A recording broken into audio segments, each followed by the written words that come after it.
Madam, today what are we doing? Because nowadays, 4-5 times in a week. Just change it. You must be having but let me tell you nowadays, people are broke, money is lost. And about myself, it's not that me taking 1 meal, I'm losing weight. I don't have money. Nay, you 4-5 times. Please, what are you insinuating? You're about to say that I get money from rich men. No, madam. No, that's where you were going. Because that's how you're going on. And me. No. So you see, for me, I don't eat like this. Then for me, I do. Which means you're about to start insinuating that madam. I was dropped off by a sugar daddy. That's what you're about to say. You must have been dropped off by a sugar daddy. Curious. I saw you. The way you were judging me from the moment I entered this salon. You started saying, so I'm going to lie down here. You're going to be washing my hair. While in your head, you're thinking, what kind of jobs that I do? Stop imagining. Stop. It does not mean that every bank that has been robbed out there was robbed by Kansiime. No. And not every money that was dropped was picked by Kansiime. So just mind your business. Stop asking me questions. Madam. Just wash. No, it's okay. Just wash. It's not okay. It's not okay. Why are you over asking me questions? If you want, you go to the zoo. Go to the zoo and ask the snakes that keep changing, shedding their skin. Where do they work? Auntie, you want to know where people work.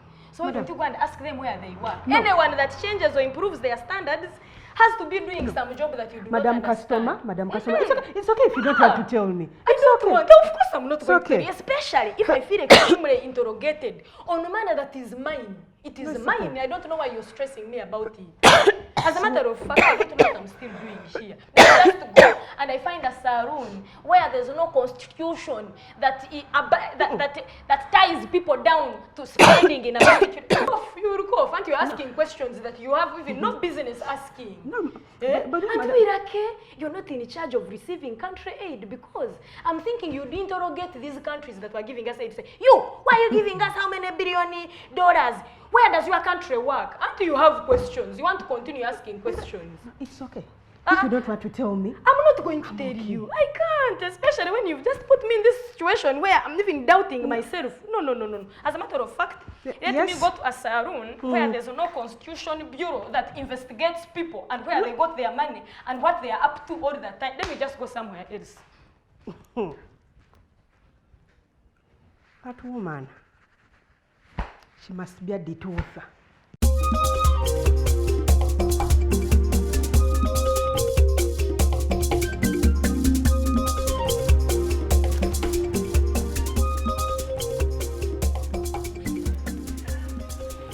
Oh, my goodness.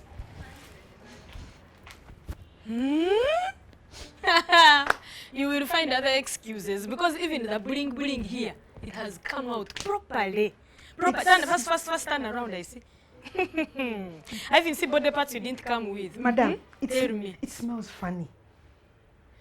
It smells funny. It has. You're going to wash. That's a sample blouse. I told you it was the last piece we had. Yeah, but it has this funny smell. Whereby it's a lot of sample top. People have worn it. There's nothing you're going to tell me about that top that I don't know. Yes, sample means other people wear it. And people of your sizes don't usually get their sizes. But now that you've gotten it, you take it at home and you wash it. No, it being the sample, you know, the perfumes. People use normal perfumes, the natural perfumes. Oh my goodness, Oh. So are you going to buy it or you're not going to buy it? The smell is a put off. My goodness. You know, I've been working in this shop for about 6 years. You're the first person I'm seeing trying on a blouse with their nose. Because the way how you smell something, how do you smell a blouse to determine whether or not you're going to buy it? Because others use the hips. There are those who dress up and say, oh yeah, my hips, they are coming out, or my hips, they are not. You use your nose to try on a blouse and say that it does not fit. No, please. If you're not going to buy it, you go back. Go and put it off. Before you know it, you're making all the things in the shop smell. My God. Here they are smelling. So it's a talent. It's a talent for you. You can actually write it on a CV and say, yeah, part of the things that I think I am very good at is that I can smell. I have the nose of smelling. Do you put it on your CV? You're there, businessman. You think you came here to buy perfume? You came to buy a dress and live here. Shia. You don't go around smelling things. Remove it. And I cannot now put it back into my clothes. I can't. This dress, that blouse had turn around and now turn around. Turn around and tell me. The hips that you had in this blouse are not the same hips. It's like this blouse had even done plastic surgery on you, and you're blaming that sense of smell. You can't wash it. No. If you're such a smell expert, why don't you just go and work for the bomb squad and help them get bombs? Don't you know how to smell? It's too much. Can you even afford that blouse? Because it's 150,000. Can you pay it? You cannot. You can continue. Smell every other cloth in the shop. You can smell that good smelling is for free. So go around smelling. Smell that. Get out of my shop. If you're not going to buy from me, don't just come here and waste. If you passed air and became open about it, it would not be questionable. If you pass air, don't start saying clothes are smelling. Are you the first person to come here to attempt to buy?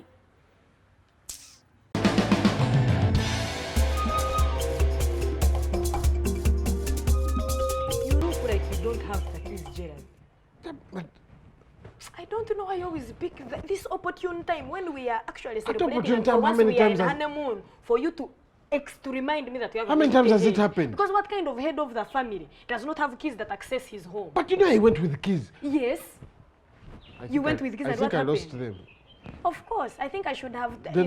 I should have used the donut as a key holder. That key would have been in your hands for the whole day. You would never have lost it even for a second. It's okay. I didn't carry any keys. I didn't because you carried the keys. But you're supposed to also have keys in your bag. So you're turning your responsibilities to me now. So I'm the head of the family. Suddenly my sexual organs have changed. I'm Mparo. I'm a man. I head this family. You cannot even access your own home. How did I end up here? Do you know people in the village think that I actually scored when I got to you? They don't know what I am going through. Kansiime, you know how your stomach simple. has misled people into thinking you are responsible. This door has 2 keys.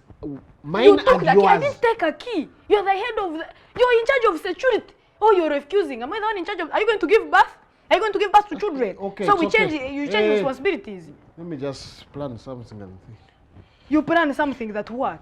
So you're going to remove your trousers? I just have to. Who used to do this? Say.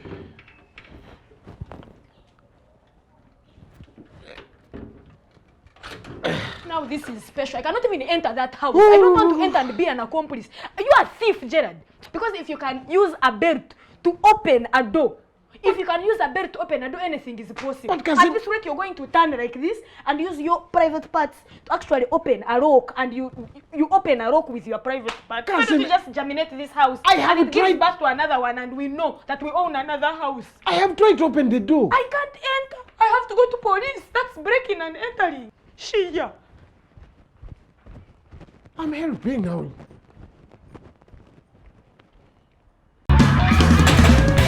Just don't mess with Kansiime.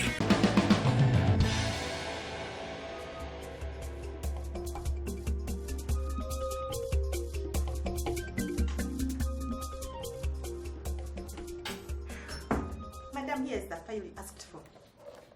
Everything is in, because I needed a lot of plain paper. Oh, yeah, yes. Okay. Thank you very much. Excuse me, boss. There is something I wanted for you to do for me. Anything, please. Anything, you can ask. You know, I have a sister who recently graduated from the university with a good. first-class degree. She's very good. She has no job. She's at home. She's bright. She's chap. You know, very fast. Very fast. That's a good. My mother, our parents, she's the favorite. She's the favorite. You just know that. Wow, that's she's nice. And Is she fine? oh, of course, very well. So, at school, she was the head girl, moreover the youngest. You know, she sounds like a really good person. a very good one. That's good. And I was wondering that in case you can employ her, trust me, boss, she can be an asset here. You'll just observe the results. The first day she's employed, she can do wonders in this company. So continue telling me her blood group, tell me her HIV status, continue tell me when was the last time she fell sick, because you seem to be pouring out a CV for someone else. Wait, so your parents took you to school so that Kansiime can hire you? What? No, your parents pay school fees so that Kansiime can employ the whole generation. You know, that's what it has turned out to be. All your relatives are going to end up working here. No, What are we doing here? Simply because a gate is open and cars are entering, it means wheelbarrows, bicycles, cockroaches, any means of transport can enter. Eh? That's what you think this office is. I'm not really. Have you ever? No. Let me tell you something. A family there can be a family of dogs. In those dogs, there will be hunter dogs and there will be pets. So do not go around thinking that simply because you got a job here, I'm going to hire you a whole clan. Have I ever even hired any of my relatives? Sometimes people think I am quarrelsome for no reason whatsoever. But really, look at yourself. I've never hired any of my relatives, not even as a security guard. No, not even as a security, but you want me to bring your young sister and put her in a managerial position. Who knows? Before the end of the day, 3/4 of the staff here, I will call an office meeting, and it will be a clan meeting because 3/4 of the people in a meeting will be your relatives. I'm sorry, no, just they'll a be your request. relatives. It's not a request. You seem to be demanding because I've never seen you say anything. I don't think you even got that first class degree. You're saying your sister has first class upper. She's beautiful. You don't feel sorry for yourself. You do not. You're the kind of people who hire very tall, beautiful, light-skinned maids who are very malicious with cleavages, and you leave them home with your husbands. Then 2 weeks down the road, they've taken my man. Please, you don't bring meat and begin putting it in front of a dog and you don't think they'll eat it. Eh? Feel sorry for yourself. We are struggling to create job opportunity here. You're causing job insecurity. If I bring that sister, anyway, I think I know where you're coming from. I understand. Actually, as a matter of fact, I'm judging you harshly and I'm very sorry. No, you have to support your sister. Thank you. And you said she got a first class. Yes. As opposed to you who got a second row. Lower, yes. And she's beautiful. Clearly, which I can't say for you as for you. So, and she's young and energetic and very vibrant, people's person, things I cannot say about you. No, so I would like you, let me do you a favor. You know, it's the first good thing I'm going to do for you. Thank you. Monday morning, tell your sister to start working. Tell her, I think she will be happy to hear the news. Thank you, Just boss. that you shouldn't show up on Monday. No, don't. Don't you? Boss. Please don't waste my time. You come asking for a favor, I've given it to you. Get out of here. Get out of my office. Please. Know your problems. You're short, black, stout. You're busy campaigning for someone who's tall, brilliant, beautiful, who intelligent. Are you mentally disturbed? Don't mess with Kansiime.